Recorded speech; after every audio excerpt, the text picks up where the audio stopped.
Hi friends, బాణీ పెట్టి దాంట్లో కొంచెం ఆయిల్ వేసుకోవాలి. ఆయిల్ హీట్ అయినాక కొంచెం జీలకర్ర, కొంచెం శనగపప్పు కొంచెం ఫ్రై అవ్వాలి. దాంట్లో ఆనియన్, మిర్చి వేసుకోవాలి. అది కొంచెం కలుపుకొని అవి ఫ్రై అవ్వాలి 5 minutes. నెక్స్ట్ దాంట్లో బెండకాయలు వేసుకోవాలి. హై ఫ్లేమ్లో వేయించుకోవాలి. ఇలా అవుతుంది. హై ఫ్లేమ్లో వేయించుకుంటే జిగురు అనేది ముక్కలకు లేకుండా తొలగిపోతుంది. అప్పుడు చిట్లిపోవు, అంటే ముక్కలు అవ్వకుండా బాగా వస్తుంది.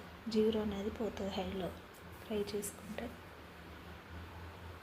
అవి కొద్దిసేపు మగ్గనివ్వాలి.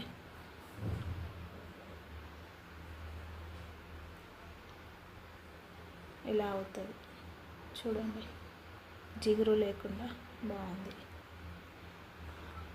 దాంట్లో పసుపు, కొంచెం కారము,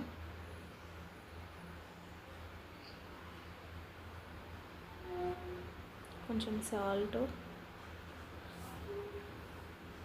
మీకు రుచికి తగ్గట్టు వేసుకోండి. కారం, ఉప్పు కొద్దిసేపు కలిపి సిమ్లో పెట్టుకోండి. ఇప్పుడు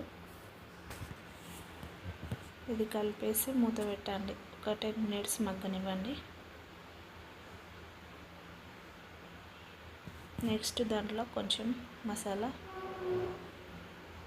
కొంచెం కొత్తిమీర, ఇప్పుడు కొద్దిసేపు కలిపేసి మూత పెట్టుకోండి, మగ్గుతుంది.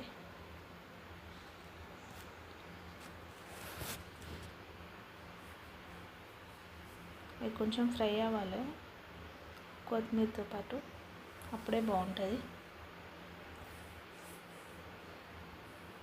5 minutes తర్వాత ఇలా వస్తుంది చూడండి.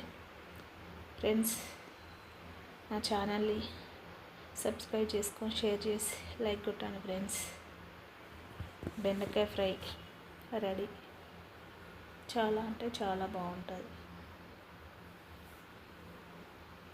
ఎవరైనా చేసుకోవచ్చు ఈజీగా. జిగురు ఉండదు, ఎలాంటి జిడ్డుగా అట్లా ఉండదు.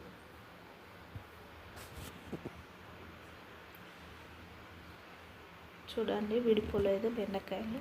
దేనికి అది ఎంత బాగుంది చూడండి. Bye friends.